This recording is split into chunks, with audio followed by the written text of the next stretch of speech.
had to think to myself, where else am I playing small in life?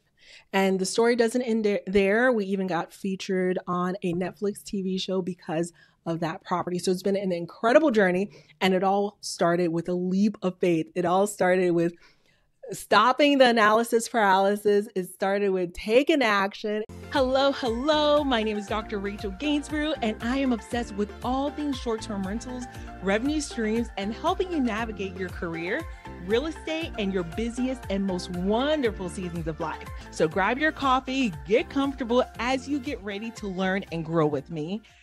This is the Luxury Rental Doctor Podcast. Welcome everyone to our talk for today. So let's get real for a second.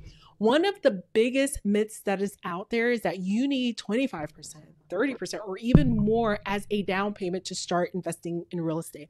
I hear it all the time.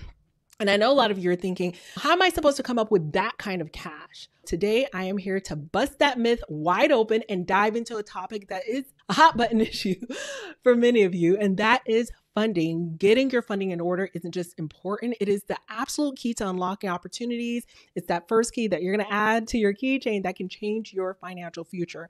And it's more about getting the attention of the realtors to start sending you leads, being able to negotiate like a pro, and starting to really play this real estate game all in. Okay. So hello, everyone. Welcome back to another luxury short-term rental. Actually, let's rephrase it because we have rebranded, just in case you hadn't noticed, because we are leveraging short and midterm rentals. So hello, dear friend. Welcome back to another episode of the Luxury Rental Doctor Show. My name is Dr. Rachel Gainsbrough.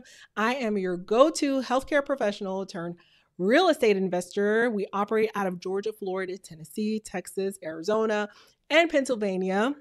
You might have seen one of our luxury midterm rentals featured on Netflix, but what really lights me up is sharing this amazing and valuable information with our community, especially hardworking women of medicine that are out there juggling multiple night shifts, moonlighting in all the places, fighting it out on these W-2, 1099 and real estate streets, thinking to themselves, you know what, there's got to be a better way. Okay. And there is. But just a disclaimer before we dive in, we're going to be discussing some financial and tax related strategies. So this is for educational purposes only. I am not a financial advisor by any stretch of the imagination. So please consult with a qualified professional before making any investment or financial decisions. Okay. All right. Today we're talking about funding. Why is funding important? The reason that we are talking about funding is it's really important to understand the type of money you need to get started with real estate investing. A lot of people, they go in, they want to invest. They don't move forward because they have no idea, and it could be a little bit daunting. And I want you to know that the type of funding that you choose can make a difference in how much profit you make at the end of every month after all of your expenses are paid. Okay. So that's what cash flow is. Cash flow is what's left over after all of your bills are paid. And this is the absolute key to make sure that your investment pays off. There are a lot of different funding options as well. So getting it right, getting the right kind of loan or mortgage, also known as funding, will help you to keep more of that money in your pocket at the end of the day. All right. So let's dive into some of the strategies that could really help you to do that. All right. So I want to take a moment and let you know if you have any questions, any concerns, any ideas of your own that you're leveraging, go ahead and drop it into the chat. We're here to answer all questions and to help you out. So if you're curious about anything that we have mentioned related to funding, or if you're using your own specialized funding hack or funding strategies, and it's one that we haven't shared or one that we have shared, go ahead and let us know.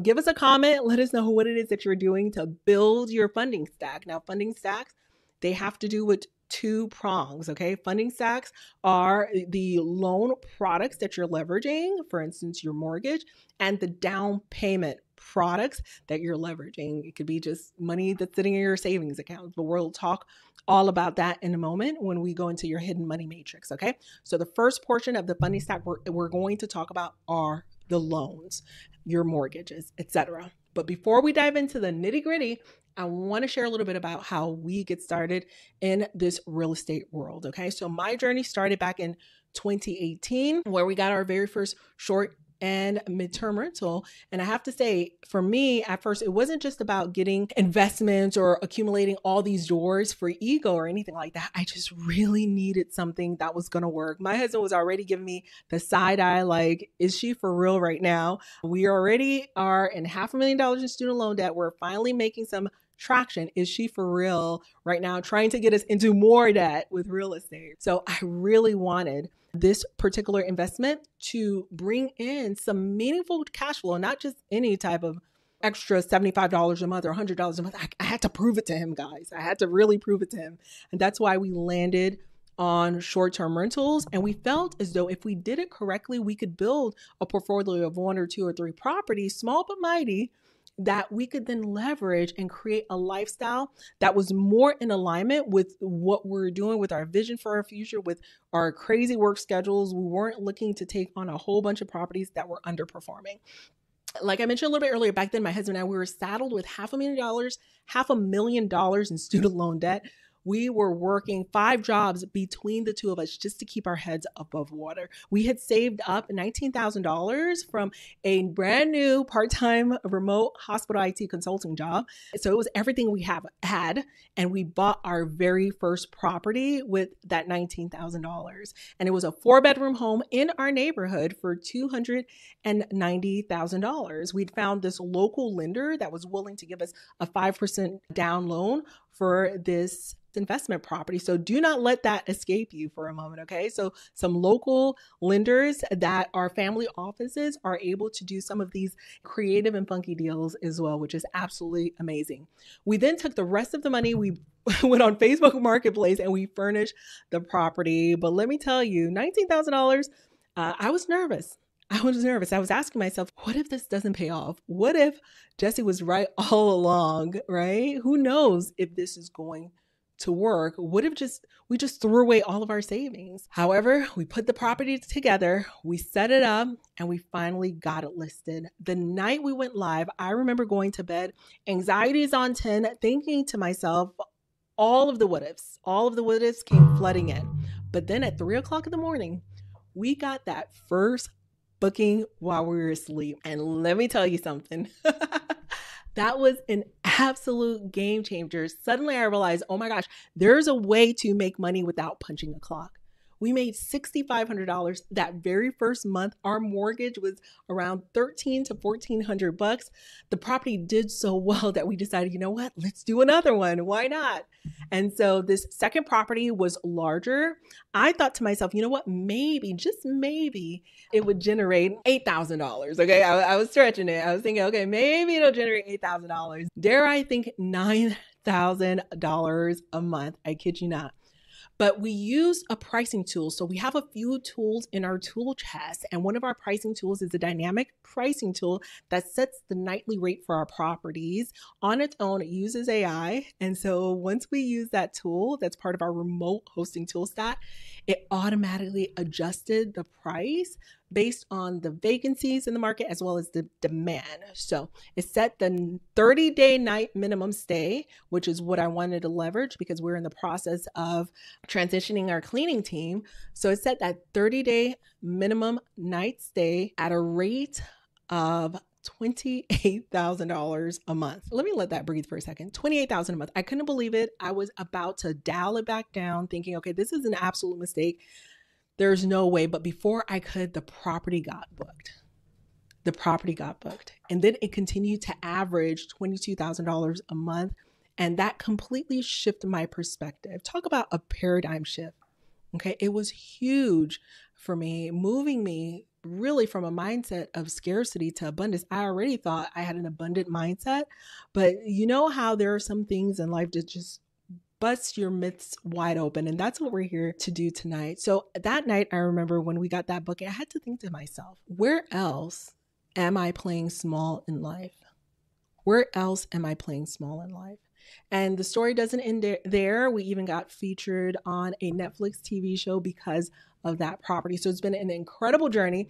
And it all started with a leap of faith. It all started with stopping the analysis paralysis. It started with taking action. It started with doing the thing, taking one step, doing one thing. And I'm just so grateful. And that's why I'm passionate about it. I feel like this is the most approachable way to getting started. Okay. So I know I spoke high level, but I want to dive deep into these strategies today. Okay. So again, super passionate about sharing all of this with you. Welcome to those of you who are listening. I'm just so grateful that you're here with us tonight. Okay, so for those of you in the community who are also, you're on the same page, you're like, okay, Rachel, I am picking up what you are putting down, and you are ready to create a lifestyle that supports really your dreams, your vision, your current reality. This is the talk for you. Okay, this is the session for you. This is the episode, so to speak, for you. All right. So why do I like residential real estate investing? So just last week, I was speaking to a group of women in a mastermind, so women's mastermind. And that was the question that came up. They were asking me, Rachel, why do you like residential real estate investing? Why don't you focus on other things such as hotels, commercial real estate, like buying apartments through syndication? Why don't you focus on all the other things out there? Why are you focused primarily on short and midterm rentals? That was such a great question. And I didn't realize I had so much to share in my heart. And I went on a little bit of a soapbox, but I want to share it with you today because I know a lot of you are faced with opportunities to invest in other asset classes, which is fine and dandy. But I just want to, I'm just going to talk to you. I'm going to talk to you like you're my fellow sister. And I'm just going to let you know what's up because I am in networks with centimillionaires and we have a couple billionaires in our network. And I am seeing the writing on the wall. And my goal is I took the elevator to the top. Now I'm bringing it back down to bring as many of you with me as possible. Okay. All right. First thing is first, let's define what is commercial real estate so that we're all on the same page. So when I say commercial real estate, I'm talking about properties like office buildings, hotels, retail spaces, storage facilities, warehouses, apartment complexes. So basically anything that has a business purpose use where there are multiple units that are rented out. Now, why do I like single family homes particularly? I truly believe this is where the smart money, especially in today's market, is made. Okay. First and foremost, the funding stack. Single family homes are accessible. You and I can purchase it. We can get in, right? And we're looking at a 30-year fixed mortgage potential, meaning that the interest rates stays the same for the entirety of the loan. This is big. This is a big deal because it helps you to plan ahead without worrying about sudden jumps in your monthly payment. A lot of things are changing, right? We're seeing a lot of jumps in our monthly expenses, but knowing that your mortgage monthly payments, the actual mortgage is going to stay the same it's just super reassuring. And on the other hand, commercial real estate often has those shorter loan payments, those shorter loan terms, and those loan terms have to be refinanced every few years, and the interest rates have the risk of going up. And so right now, as we speak, we're in 2024, a lot of commercial real estate investors are getting squeezed. They are forced to sell their properties at a loss because they just cannot hang with the rise in interest rates. And it is time for them to refinance, and things aren't looking so good.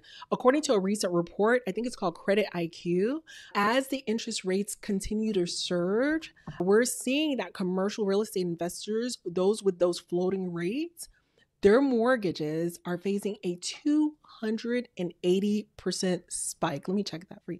280% spike in interest payments. So it makes it nearly impossible to refinance under those terms. And so this is leading to a lot of them defaulting and forced property sales. So let me just break this down to you for a moment. Come back to me if you're multitasking. So imagine that you are a commercial property owner and you have a variable or floating interest rate mortgage that originally your monthly payments were $10,000 a month, which, okay, that's a lot, but you're making $15,000 a month in income. So you're thinking, okay, we're doing fine. We have an extra $5,000.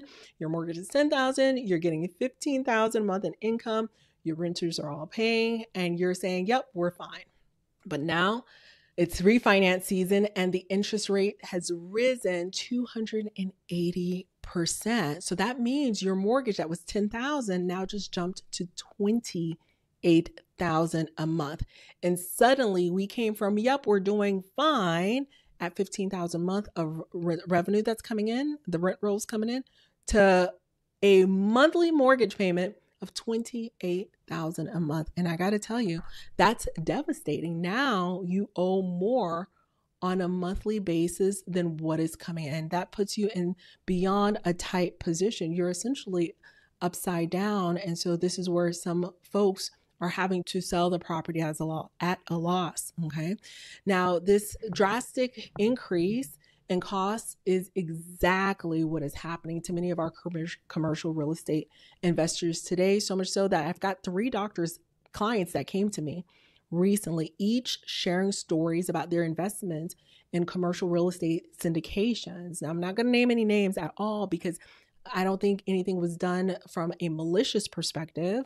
However, what they're being asked to do is put more money into the deal just to keep the deal afloat. One's being asked to put an extra 30% of their original investment, and they had put in $208,000 into that deal. Another client shared with me the other day that they have a distribution check that they just received for 34 cents, and this is after waiting for this commercial project to be updated and renovated. They were expecting closer to $45 a month in monthly payouts. This just really shows the risk that a lot of people are facing with commercial real estate right now, and it highlights the importance of just holding off on these huge commercial deals, and especially at a time where we have 30-year fixed rate mortgages on residential real estate. And I know I'm going to get a lot of hate for this. I'm ready for it. Come for me all you want, but I said what I said. Okay, so that is the first thing. The second thing we want to talk about is the cash flow. I'm a huge advocate for what I call the 2-door strategy with one short-term rental, one midterm rental, or a hybrid with these single family homes, because it gives you the power to control and optimize your income. You can pivot between short and midterm rentals based on the demand. You can adjust your pricing. You can add amenities. You maximize your revenue. But for me, control is the key. You are not at the mercy of a third party property manager. No offense, property managers, but you're not at their mercy. You can see what's working and you determine, you know what, let me tweak a few things. And whatever you tweak has the ability potentially to make a positive impact on your bottom line. Okay. So one of our members, Neha, who's a software engineer and product manager, she shared how excited she was to purchase her own property, to put in the work and control it herself. She was just tired. She had invested in a syndication because, of course, you're thinking to yourself, someone else is going to take care of it. But she was tired of just waiting around for a paycheck from a company, which was the investment group that she was in. She really wanted something to be her own, where she could apply her smarts, her skills, and the knowledge that she is getting on these trainings that I pop on and share.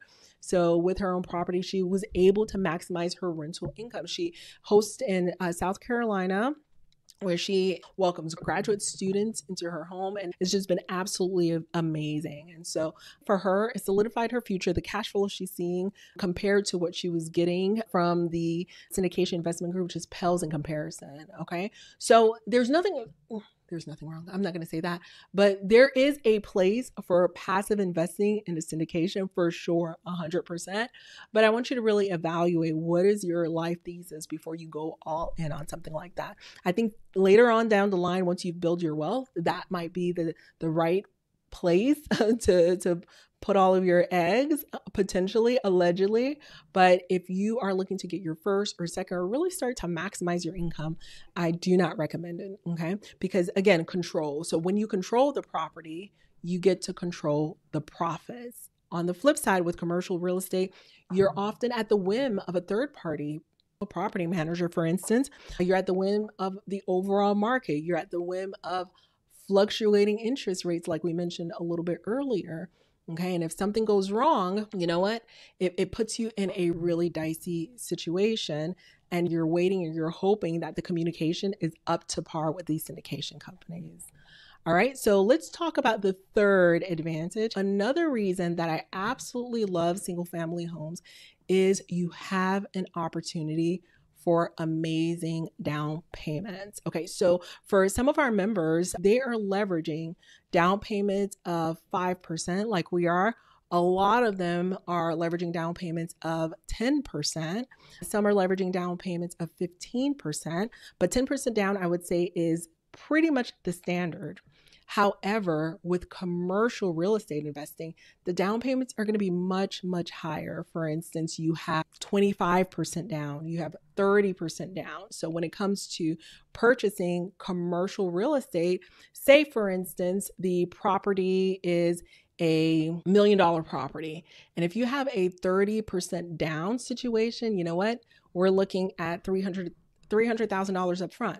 So $300,000 up front is not an approachable number at all. So highly recommend, again, single family homes. It is your most approachable opportunity. And that is why I am all in on it. So let's dive into something that's really important. Why is now the absolute best time to invest? Why is it the absolute best time to invest right now? I truly, truly believe from the bottom of my heart that now is the best time to dive in because of 3 primary reasons and a couple of secondary reasons. So first and foremost, let's talk about the tax benefits and the tax incentives. They are huge. So in 2024, you can take advantage of a 60% bonus depreciation on your real estate investment. So what does that mean? So what it means is that you can deduct 60% of the property's value from your taxable income. That gives you a huge tax saving right outside of the gate. Okay. So for example, one of our community members who's a trauma surgeon with an income of around 600,000. So really nice income. They purchased a property last year when bonus depreciation was 80%. They actually purchased 3, but let's just talk about the one. And they leveraged this tax benefit and were able to deduct over $400,000 from their taxable income. And they nearly eliminated their tax liability for that year. So that gave them a substantial savings and a very hefty IRS tax refund check. They took that refund check and they reinvested it. And that is how, my friends, you make your money work harder than you are. So hands down, the tax savings for the strategy is absolutely amazing, especially when you purchase the right cash flowing property. Number 2, interest rates. Now, let's talk a little bit about interest rates. This is something that could make or break your investment returns. We are seeing that as of August of 2024, they're talking about a 25 basis point reduction. So like a dip in interest rate by 0.25%. So we are in an election year. So because of that, we often see there are a lot of efforts to make sure that the economy feels and stays stable.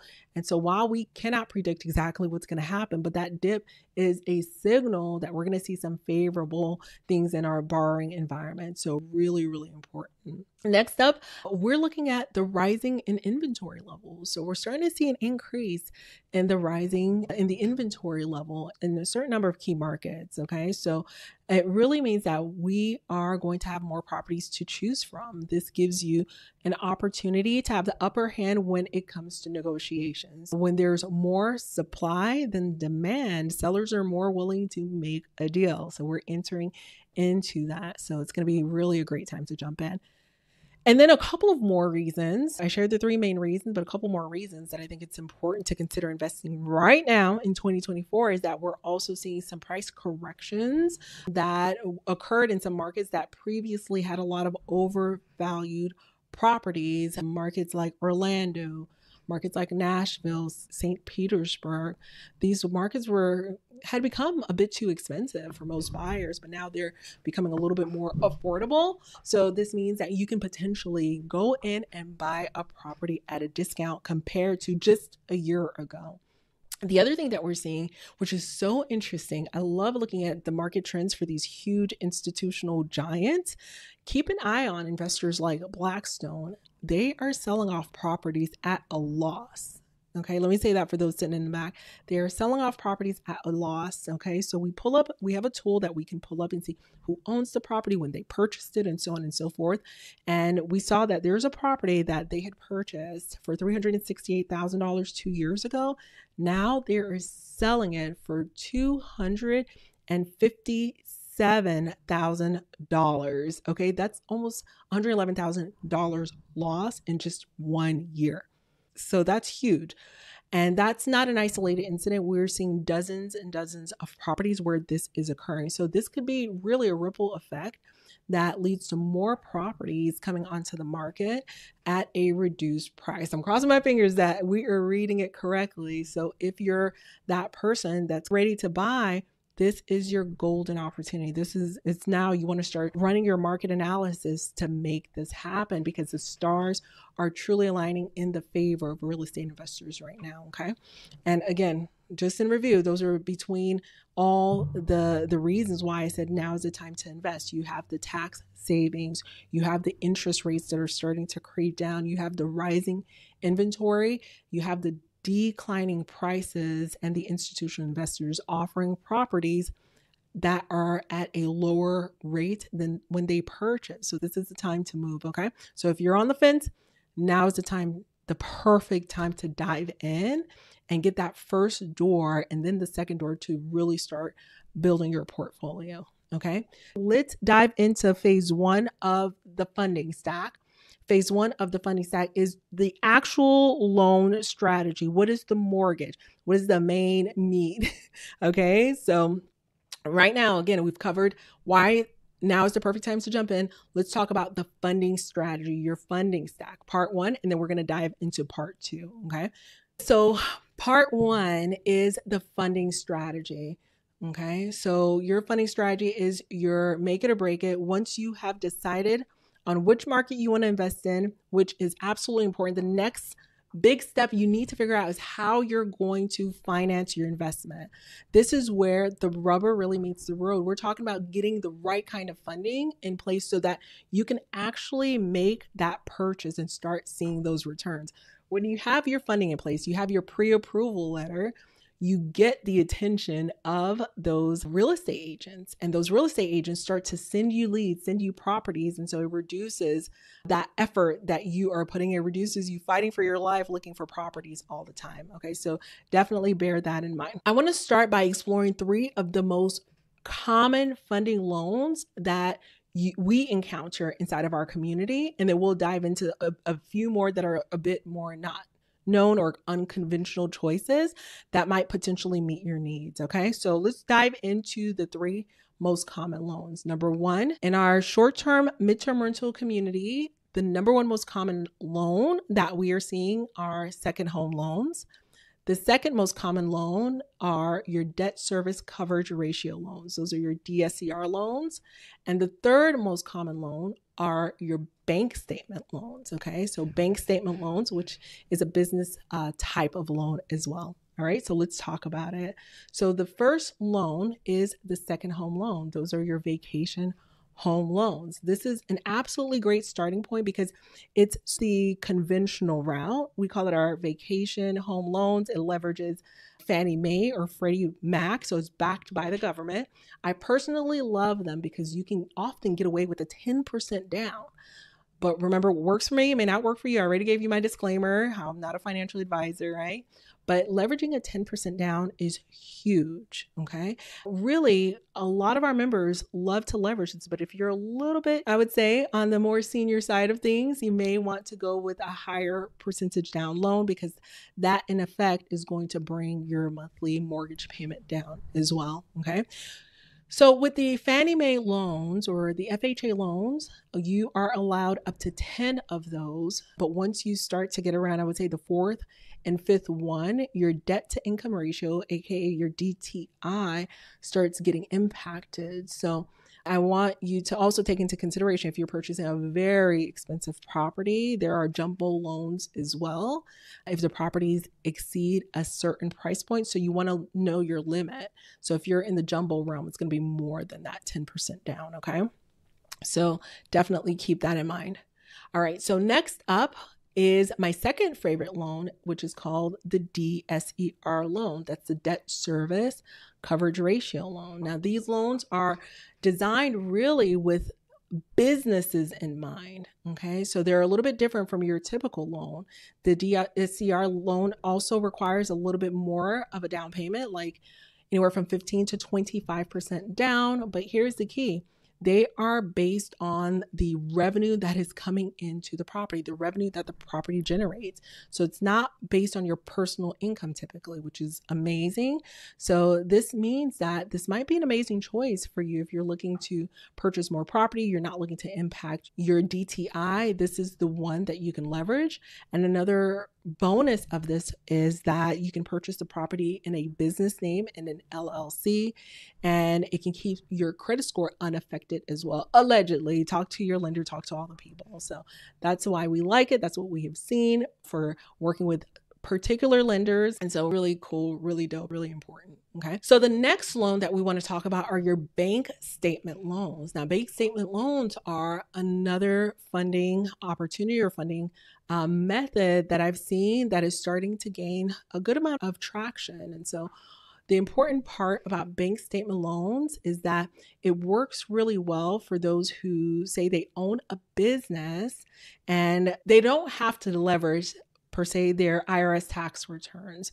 It is totally a game changer. So if you're in a situation where you have a 1099, you own your private practice, you own a business, and you have a lot of losses, right? You're reporting a lot of losses on paper, but they're seeing that you're making a lot of money, meaning that you got a lot of funds coming in, then the bank statement loan might be something that you want to explore. Okay. So not all lenders are created equal. Not all lenders have access to all of these products. So it's really important to know what's available to you. And so that's why we go out, we look to work with these lenders that have some of these cool loan products that are out there. There are several loan products that are constantly changing. And so keeping your finger on the pulse of what lenders are currently doing is also very important. Okay. All right. So the next option I want to talk about is a fourth funding strategy, but it's more of a tool. So once you've maxed out of your 10 conventional loans at 10% down, you're probably wondering, okay, what is my next option? Do I just need to go up to DSCR? Well, not necessarily. I like to intersperse my DSCR, but the game changer is you can wrap all 10 loans into a single loan called a portfolio loan. So this fourth one is a portfolio loan. It gives you a clean slate. It allows you to leverage yet another 9 or 10 loans at 10% down.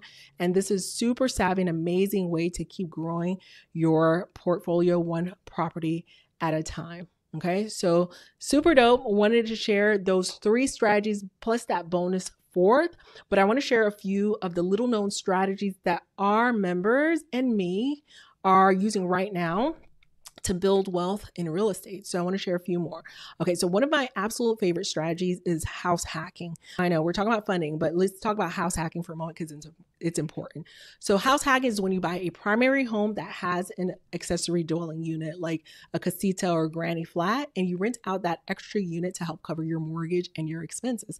My husband and I, we house hacked for years, and it was an absolute game changer. So this strategy really allowed us to live for less or even for free while we still were paying off debt and building equity in the property.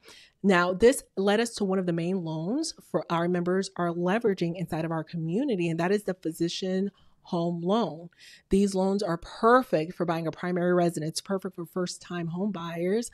It offers a low or even no down payment option, 0 down, which is the best part. And then no private mortgage insurance, no PMI. So what a lot of our doctors are doing is they're purchasing a property with a physician home loan. They live in it for a year to meet that primary residence requirement or whatever the terms state. And during that time, they make some strategic renovations. We call it our little live and flip action. And after that first year, if the term allows, they can then convert the property to a rental.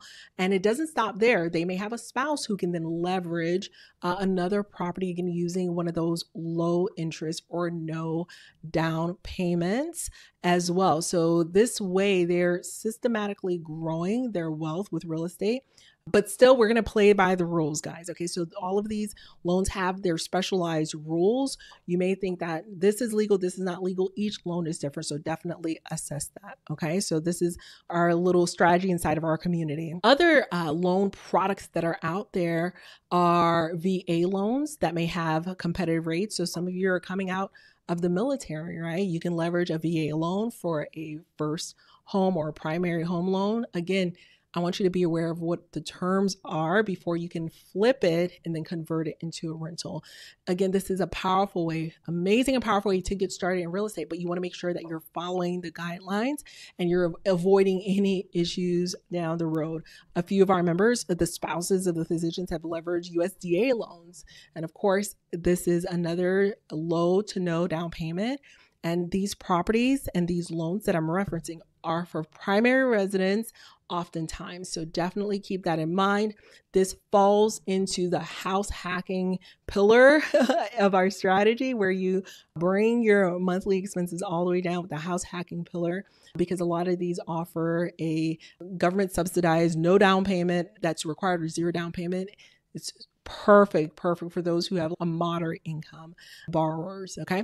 All right. Of course, there are a lot of other strategies out there that are worth mentioning. I want to mention a few, like hard money lending, there's seller financing, there's private money loans. There's just a variety out there.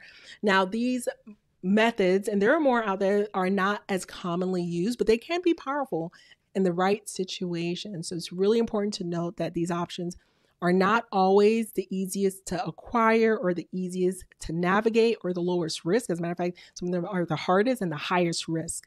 But I do want to mention them because they are out there and they might be effective in the right hands, in the right circumstances, but you got to do your diligence before you are diving in. Okay. So these funding strategies, again, are just some examples of how you can fund your real estate, whether conventionally or creatively, if you are just starting out. Okay, so part 2 is the down payment. So we've talked about your funding strategy, and now that you've got a sense of your overall funding options, let's just laser focus and zero in on one of the most crucial parts of your investing journey. So now let's talk about planning your down payments. So I want to walk you through the process that's helped our community members secure $7 million in real estate over the last 6 months. And it all starts with something we call the hidden money matrix. Now, this tool is a total game changer when it comes to really uncovering money that you didn't even know that you had, maybe. And so here's how it works. Let's talk about the hidden money matrix. You want to start off by listing all of your available funds. So grab a sheet of paper, grab your workbook. When we post the blog, I hope to link the matrix for you. And I want you to jot down the names of all of your accounts, say your checkings, your savings, your retirement, investments, you name it. Next, I want you to identify how much do you have in each account and jot that down. And finally, I want you to identify whether or not you're able to access those funds in the next 60 days or so, okay? And you can mark it as yes or no. So here's a quick breakdown, and then we're gonna drill in a little bit. So make a list of all your checkings accounts, all your savings accounts. Say you have a HELOC, you have a retirement fund, your investments or pledged assets, any gifts or loans from family, equity in a personal or a rental property. Those are funds there too. If you have 1031 exchange funds from a sale of a property, if you have some bonus checks that's coming down the pike. Now, to drill down a little bit more, let's look at the strategies. So some of the top ways that our members are leveraging coming up with their down payment, they use their savings. So your savings account, you want to open up all of your accounts and see what's in there. Some of our members are using funds from an old 401k that they're converting to what's called a self-directed IRA. Some of our members know that they have a bonus check that's allocated quarterly that they could use to boost their down payment fund. Whatever it is, just start listing it. Some of our members are leveraging home equity line of credits or home equity loans. Some of our members have family support. Some come from money, right? Not mine. Okay, I will say that for sure. So they may provide them a gift or a loan, which could be a big help depending on what type of lender. Some lenders frown upon that. Some of our members have cashed out on their assets, stock position. Some have equity, again, in existing property that they can tap into. Some are rolling over funds from a property sale that is just not delivering returns. And some of them, the members inside of our community are actually doing deals together and they're collaborating with one another to share that down payment load. So again, once you have jotted down all of the numbers in your hidden money matrix, you will have a clear view of what you've got to work with. Okay. So this is tried and true. This is is the method that we use inside of our mastermind to identify what we have available to start to build that path to securing our deal. Now, once we have our hidden money matrix, we start to explore the different options that we could leverage in terms of how much we're going to use for our down payment. And this really starts to solidify and make our investing into a reality. So take some time, explore the hidden money matrix, take some time and also explore the funding stack and the lenders that we have mentioned. And honestly, guys, I really hope this was helpful. I truly believe that your path starts with a first step. You want to get your funding down and your down payment plan down. This is absolutely crucial for you to getting started, okay? All right, guys, so we've covered a lot today, from building your funding stack, which includes your loan product as well as your down payment. So there you have it, guys. We've covered a lot. We have multiple ways to build that out. I want you to remember that everything is figure outable.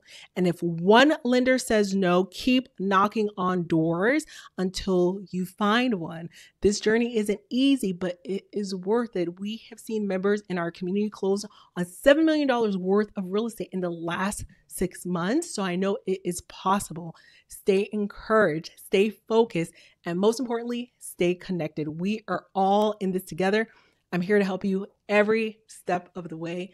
Until next time, keep dreaming big and taking those steps towards financial freedom. Let's make it happen together. Bye-bye for now.